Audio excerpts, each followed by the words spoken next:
My parents gave away the house I bought for them to my sister, so I stopped paying the mortgage and the bank auctioned it off. I'm a 28-year-old man who has been paying the mortgage on a house I purchased for my parents, only to discover they gave it away to my 25-year-old sister without even informing me. I've always been aware that my parents favored my sister over me, but I never thought their bias would go to such extremes. Their affection for my sister, Perry, has always been overwhelming, while I've often felt like an afterthought in their eyes. As the eldest of two siblings, I was burdened with high expectations from a young age.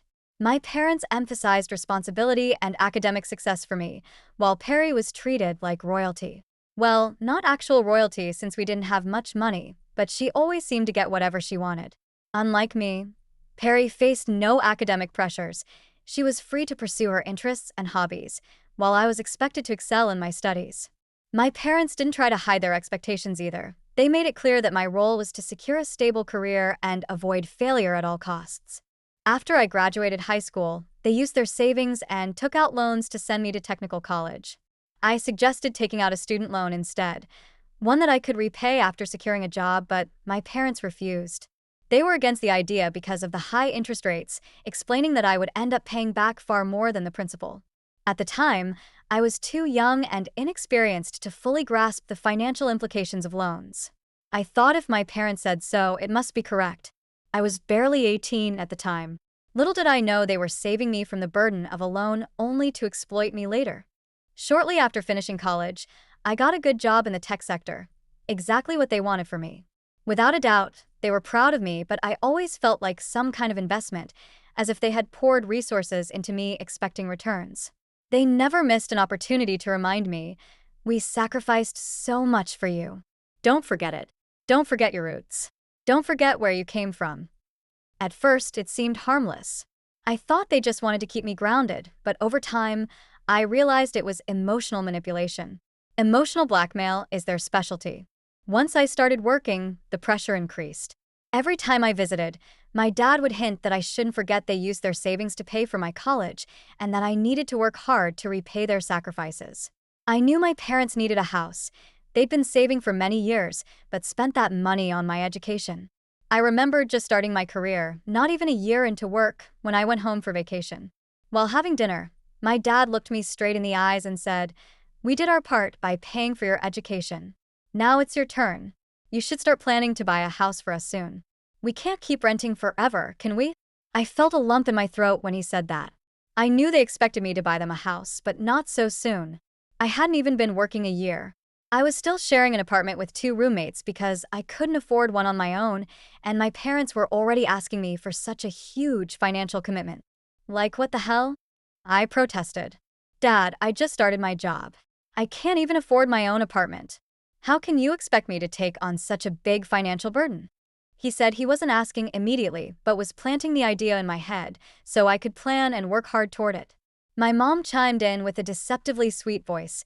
"We paid for your college. Without us, you wouldn't be where you are now. Think about it. How to repay us." I didn't have the heart to argue. They weren't wrong. I was where I was because of their sacrifices.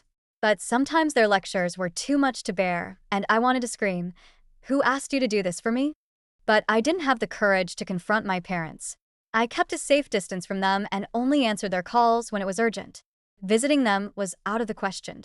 After that dinner conversation, I used work as an excuse to avoid them. However, the obligation to buy them a house lived rent-free in my mind. So, after 5 years of saving and working hard, I gave in. I bought my parents a house, a modest, lovely home in a quiet neighborhood. It wasn't extravagant, but it was comfortable. Everything seemed fine. I thought it was the least I could do for my parents after all they had done for me. I paid the mortgage for 3 years, even paying extra to clear it off sooner. I had other plans in life. I wanted to buy my own house, travel, start a family, etc. I couldn't carry this loan forever. After buying them the house, my parents stopped bothering me about how they helped me. They proudly showed it off to their friends and relatives, boasting that their investment had paid off. I didn't mind, but it didn't bridge the gap between us. I still kept my distance and didn't visit them often. 2 days ago, I decided to visit my parents after being swamped with work for months. I didn't tell them I wanted to surprise them, but a surprise was waiting for me. When I arrived at the house, I saw Perry's car parked outside. I thought she was visiting and was happy at the idea of a family reunion. Perry had gotten married and moved out when my parents were still renting it. It had been years since I last saw her at her wedding. I knocked on the door, and Perry answered in pajamas. I thought she was just visiting for a short time. We greeted each other and hugged, and then she asked, "What are you doing here?"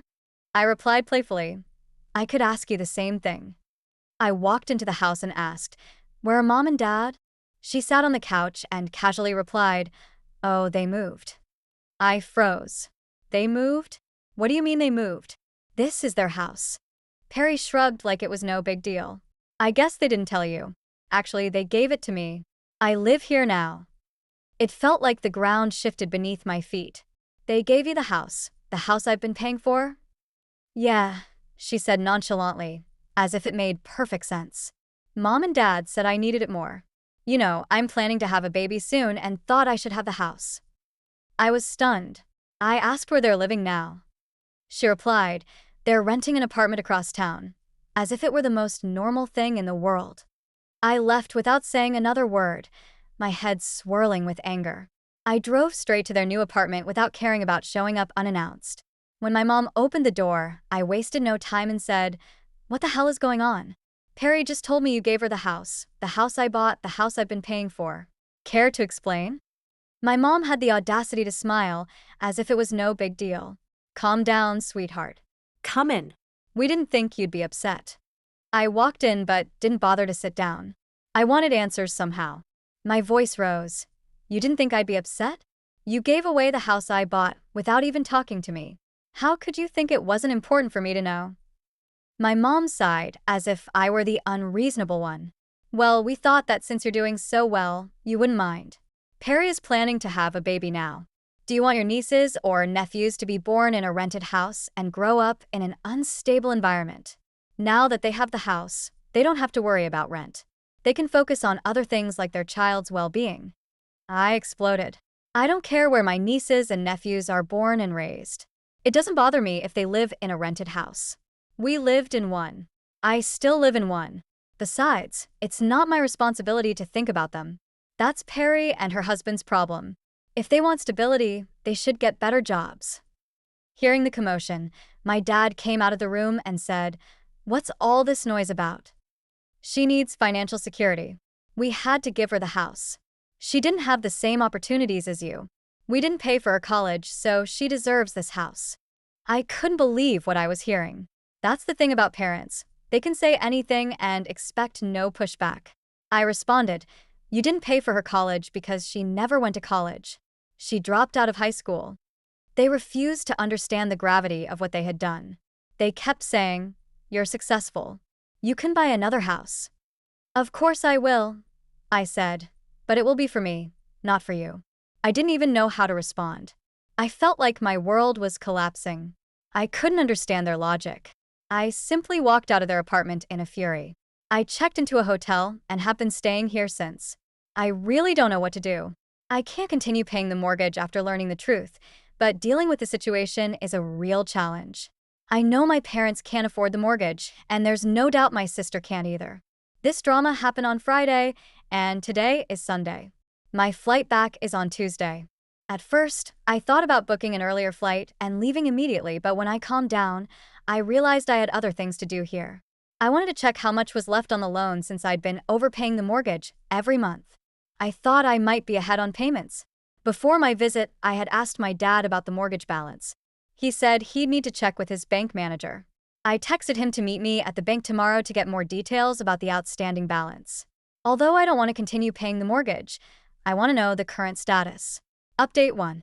There's more to this story, and I'm literally shaking as I write this.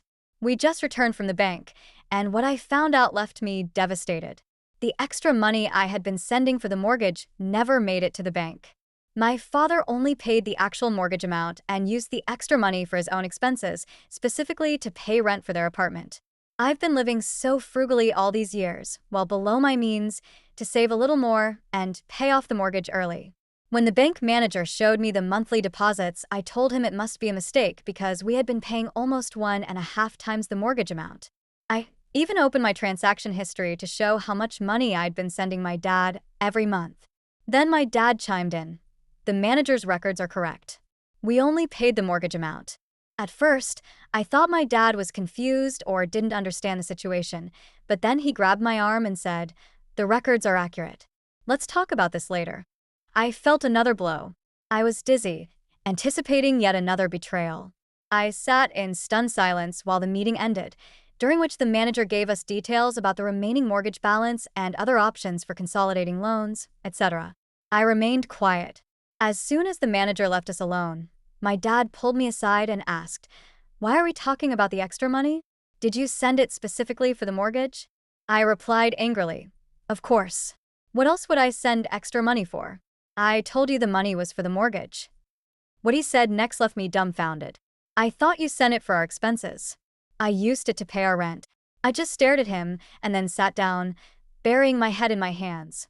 What do I do with my parents now? My dad sat beside me and asked me not to make a scene, saying it wasn't a big deal. I exploded. "Not a big deal? You forced me to buy you a house and then gave it to Perry without even informing me. Plus, you used the extra money I sent for the mortgage to fund your new apartment."